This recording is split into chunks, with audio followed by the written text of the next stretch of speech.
పట్నం రైతు ఛానల్ని సబ్స్క్రైబ్ చేసుకోండి. అలాగే పక్కనే ఉన్న బెల్ సింబల్ని క్లిక్ చేయండి. మరిన్ని అప్డేట్స్ పొందండి. పట్నం రైతు మిత్రులకు స్వాగతం. మన తోటను సాగు చేసుకుంటూ మన మనసులు బాగు చేసుకుందాం. ఒక చిన్న మంచి మాట, మనం కష్టపడి శ్రమటోర్చి సంపాదించే డబ్బుకి విలువ ఎక్కువ ఉంటుంది. ఆ డబ్బు విలువ మనకు తెలుస్తుంది. దాన ధర్మాల వల్ల, అక్రమార్జన వల్ల, మోసాల వల్ల పొందినటువంటి డబ్బుకు విలువ లేనిది. డబ్బులెవరికి ఊరికే రావు. ఫ్రెండ్స్, ఇక ఈరోజు ఈ వీడియోలో ప్రతి ఇంట్లో ఉండాల్సినటువంటి ఎయిర్ ప్యూరిఫైయింగ్ మొక్కలేంటో తెలుసుకుందాం. దానికన్నా ముందుగా ఈ ప్లాంట్ ఏంటి అని అడిగిన ప్రశ్నకి ఫైర్ క్రాకర్ ప్లాంట్ అంటూ సమాధానం ఇచ్చిన కీర్తి ప్రసన్న గారికి ధన్యవాదాలు. దీన్ని ఇంకా కోర్ ప్లాంట్ లేదా హమ్మింగ్ బర్డ్ ప్లాంట్ అని కూడా అంటారు. చాలా బాగుంది అంటూ కామెంట్ చేసిన కరీం సుబన్బి, సయ్యద్ ముజాహిద్ హుస్సేన్, సాజిదా రఫీవుద్దీన్, రామలక్ష్మి, ఇస్మార్ట్ మౌని మరియు రాధిక గారికి అందరికీ ధన్యవాదాలు.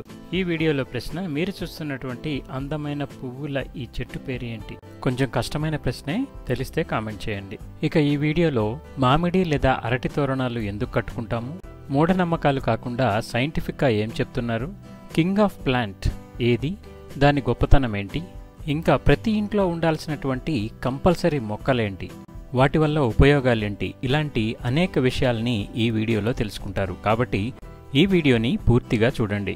ఇక వీడియోలోకి వెళ్దాం. సాధారణంగా పండగలకి, ఫంక్షన్లకి తోరణాలు కట్టుకోవడం పరిపాటి. బంధుమిత్రులతో ఒకే చోట గుమికూడటం వల్ల ఆక్సిజన్ తక్కువగా ఉంటుంది. కాబట్టి ఆక్సిజన్ని సప్లై చేసేటువంటి ఈ ఆకుపచ్చని ఆకులు మనకి ఆక్సిజన్ ఇస్తాయి. అలాగే అరటి తోరణాలు కూడా చూస్తూ ఉంటాం. కేవలం వెలుతురుంటే చాలు, అవి వాడిపోయే వరకు కూడా మనకి ఆక్సిజన్ ఇస్తాయి. వాతావరణంలో ఉన్న ఆక్సిజన్లో 28% మనకి అడవుల్లో ఉన్నటువంటి మొక్కల నుంచి లభిస్తుంది.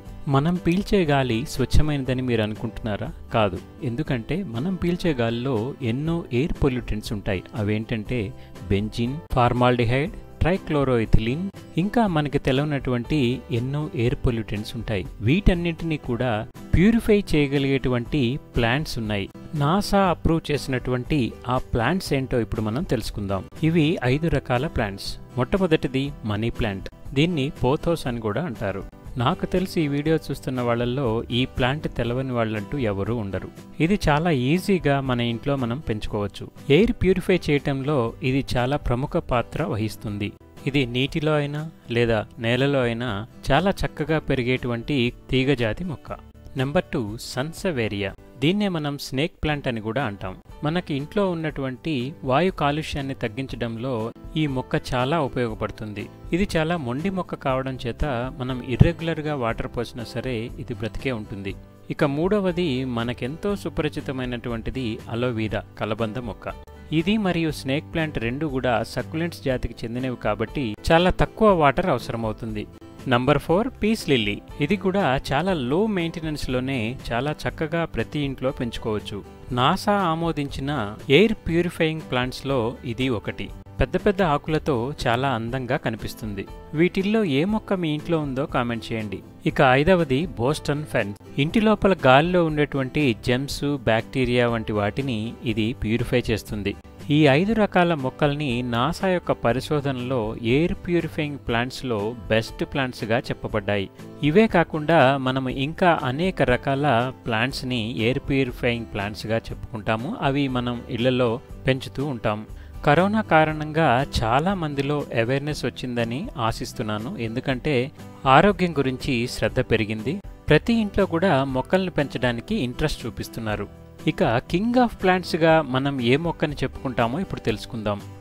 అవునండి, మీరన్నది కరెక్టే. అది ఏంటంటే రావి చెట్టు. భారతీయ సంస్కృతిలో రావి చెట్టుకి ఎంతో ప్రాముఖ్యత ఉంది. మనం దానికి పూజ కూడా చేస్తూ ఉంటాం. నిజానికి ఏ చెట్టు అయినా పగలు మాత్రమే ఆక్సిజన్ ఇస్తుంది, రాత్రిపూట ఆక్సిజన్ తీసుకుని కార్బన్ డైఆక్సైడ్ ఇస్తుంది. కానీ రావి చెట్టుకు ఉన్నటువంటి గొప్ప గుణం ఏంటంటే రాత్రిపూట కూడా ఆక్సిజన్ ఇస్తుంది. అంటే 24 అవర్స్ ఆక్సిజన్ ఇవ్వగలదు. అందుకే రావి చెట్టు లేదా పీపుల్ ప్లాంట్ని కింగ్ ఆఫ్ ప్లాంట్గా చెప్పబడింది. మన బంధువుల ఇళ్లలో కానీ తెలిసిన వాళ్ళ ఇళ్లలో కనీసం ఒక్క చెట్టైనా లేనటువంటి ఇల్లు ఉండే ఉంటుంది. వాళ్ళని మనం ప్రోత్సహిద్దాం. కనీసం తులసి చెట్టైనా వాళ్ళ ఇంట్లో ఉండేలా చూద్దాం. ఇదండి ఈరోజు వీడియో. ఈ వీడియోలోని ఇన్ఫర్మేషన్ మీకు నచ్చినట్లయితే తప్పకుండా లైక్ చేయండి, అలాగే మరింత మందికి చేరే విధంగా షేర్ చేయండి. మన ఛానల్ ఇంతవరకు మీరు సబ్స్క్రైబ్ చేసుకోకుండా ఉంటే వెంటనే సబ్స్క్రైబ్ చేసుకోండి. పక్కనే ఉన్న బెల్ సింబల్ మీద క్లిక్ చేసి మరిన్ని latest terrace garden latest updates పొందండి. Thanks for watching. Happy gardening.